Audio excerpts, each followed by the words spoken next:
ঢাকা থেকে পাখির চোখে জনসমুদ্র দেখেছে পুরো বিশ্ব। সোহরাওয়ার্দী উদ্যানে আয়োজিত সুশৃঙ্খল এই কর্মসূচিতে অংশ নিয়েছে নানা শ্রেণী পেশার লাখো মানুষ। এত বড় জমায়েত, তারপরেও কোথাও পাওয়া যায়নি অপ্রীতিকর কোনো ঘটনার খবর, যা হয়তো আগে কখনো দেখেনি রাজধানীবাসী। শনিবার পুরো রাজধানী যেন হয়ে গিয়েছিল এক টুকরো ফিলিস্তিন। লাখো মানুষের কণ্ঠে ছিল free free Palestine, free free Al Aqsa.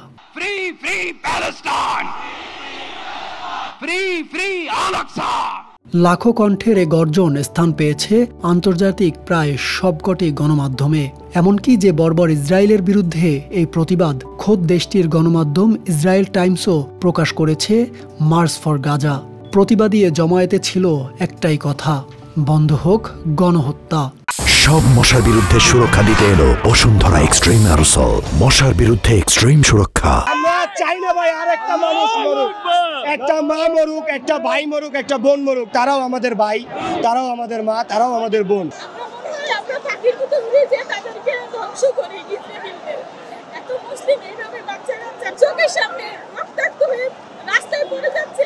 এদিকে জনস্রোতে থমকে গিয়েছে শাহবাগ মেট্রো স্টেশন। অতিরিক্ত যাত্রীর চাপ সামলাতে না পেরে অকেজো হয়ে পড়েছিল স্টেশনের স্বয়ংক্রিয় গেট। বন্ধ হয়ে যায় শাহবাগ ও আশপাশ এলাকার যান চলাচল। পায়ে হেঁটে সমাবেশ স্থলে জমায়েত হন অনেকে। এই জনজোয়ার শুধু উদ্যানে আটকে ছিল না, ৬৮ একরের উদ্যান ছাপিয়ে শাহবাগ, টিএসসি, রমনা, ঢাকা বিশ্ববিদ্যালয় সহ পূর্ণ করেছিল আশপাশের এলাকার সড়কগুলো। শহরের হৃৎপিণ্ড যেন কেঁপে উঠেছিল জনতার পায়ে পায়ে। নারীদেরও অংশগ্রহণ ছিল চোখে পড়ার মতো। তাদের হাতে ছিল প্লাকার্ড, মুখে ছিল প্রতিবাদের স্লোগান, ফ্রি ফিলিস্তিন। সোহরাওয়ার্দী উদ্যানকে ফিলিস্তিনের একখণ্ড প্রতীকী ভূমিতে রূপ দিয়েছিল এইসব ব্যানার, ফেস্টুন আর লাল সবুজের মাঝে উড়তে থাকা ফিলিস্তিনের পতাকা।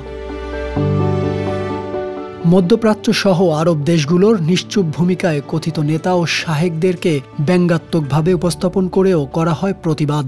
দেখেন, সমস্ত মুসলমান কান্ট্রিগুলোতে মুনাফিকের মতো কাজ করতেছে। কেন কাজ করতেছে? এটার একটা ছক পরিষ্কার। কারণ ইহুদি খ্রিস্টানরা সমস্ত মুসলমান দেশগুলোকে অর্থনৈতিকভাবে তারা ইনভলভ করে ফেলছে।